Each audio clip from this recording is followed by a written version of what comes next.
Sabe, o capítulo 6 de Apocalipse fecha com uma pergunta que dá até um arrepio.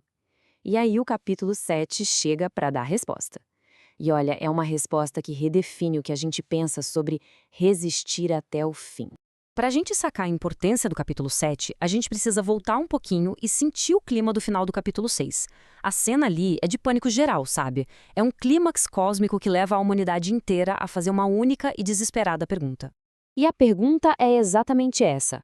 Depois de tudo o que aconteceu, com o grande dia da ira de Deus chegando, quem é que consegue ficar de pé? É uma pergunta que nasce do medo, daquela percepção de que ninguém, por conta própria, conseguiria encarar aquele momento. O cenário é de desordem total. Pensa só: reis, generais, ricos, pobres, todo mundo no mesmo barco, nivelado pelo pavor. Não tem para onde correr, não tem status que possa proteger. E o sentimento que domina tudo é um medo. Mas não é um medinho qualquer, não. É um terror existencial diante da revelação do poder e da santidade de Deus. As pessoas tentam se esconder nas cavernas, no meio das rochas, em qualquer lugar. E por que esse medo todo? Porque o céu se abre, e não como uma promessa, mas como um julgamento. O sol escurece, a lua vira sangue, as estrelas caem, é o colapso da realidade que a gente conhece. E essa reação toda não surge do nada. Ela é o resultado de uma sequência terrível. O engano que se espalha, a guerra que devasta, a crise econômica que esmaga, a morte que leva a uma parte da humanidade, o clamor das almas por justiça e, finalmente, essa manifestação no céu que ninguém pode ignorar. Então, bem na hora que a gente espera o próximo ato do juízo, a narrativa faz algo completamente inesperado. Rola uma pausa. A história para, o juízo é suspenso. É fundamental a gente entender que essa não é uma pausa aleatória, nem um mero intervalo. É um ato deliberado, uma interrupção com um propósito divino muito, muito claro. O caos é colocado em espera. E qual é esse propósito? Antes que o juízo siga em frente, Deus intervém para responder aquela pergunta do capítulo 6. A pausa existe para mostrar, sem deixar nenhuma dúvida, quem são os seus no meio de toda essa desordem. A resposta vem na forma de duas visões que compõem o capítulo 7. São dois grupos distintos, mas que no fundo revelam a mesmíssima verdade sobre a proteção e o conhecimento de Deus.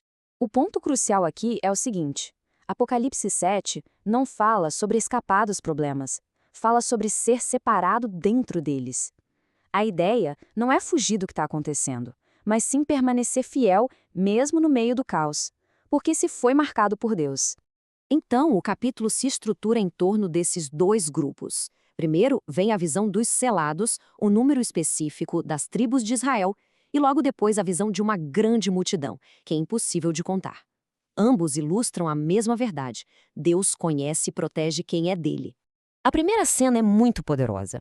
Anjos literalmente segurando os ventos da destruição, interrompendo o juízo. E o motivo é explícito: para que os servos de Deus possam ser selados, marcados como sua propriedade. Logo em seguida, a perspectiva muda. Agora, a gente vê uma multidão global, de todas as nações, tribos, povos e línguas, de pé diante do trono. E o texto explica que são pessoas que vieram da grande tribulação. A revelação por trás dessas duas visões é profunda. Ela demonstra que, mesmo com o mundo em colapso, Deus não perde, não confunde e não esquece um único dos seus. O controle e o conhecimento dele são absolutos. Isso nos leva a um ajuste de perspectiva muito importante sobre a natureza da salvação que é apresentada neste capítulo. É um ponto que frequentemente gera debate, mas o texto é bem claro. A narrativa não descreve um grupo que foi removido do mundo antes da dificuldade. Pelo contrário, descreve explicitamente pessoas que passaram pela tribulação. A multidão está de pé depois de ter enfrentado tudo. Eles resistiram, enfrentaram a pressão intensa daquele período, perseveraram na fé e permaneceram firmes até o fim. A presença deles diante do trono é um testemunho de resistência, não de escape. E essa é a frase que resume tudo. Este capítulo não é um mapa de fuga, é um retrato da perseverança. Ele responde à pergunta: quem pode ficar de pé, mostrando aqueles que, pela graça de Deus, permaneceram. Isso nos convida a refletir sobre a natureza da nossa própria fé, porque o que o texto descreve é um tipo de fé que vai muito além da conveniência. É fácil falar de fé quando não custa nada, quando a vida está tranquila. Mas Apocalipse 7 fala de um outro nível. A fé que permanece quando há um custo, quando dói, quando o mundo inteiro parece estar contra. E isso levanta uma questão provocadora para cada um de nós. Se manter a fé já apresenta desafios no nosso contexto de hoje, como será a resistência quando a pressão sobre os que creem aumentar exponencialmente? Portanto, a grande pausa do capítulo 7 não tem o propósito de ser um descanso do juízo. Seu objetivo principal é ser uma revelação da soberania e do cuidado de Deus. E a revelação final, a resposta definitiva à pergunta do capítulo 6 é esta. Antes de o juízo continuar, Deus deixa absolutamente claro que ele já sabe quem são os seus. Ele os marca, os identifica e os assegura. É a certeza de pertencer a ele que permite alguém permanecer de pé.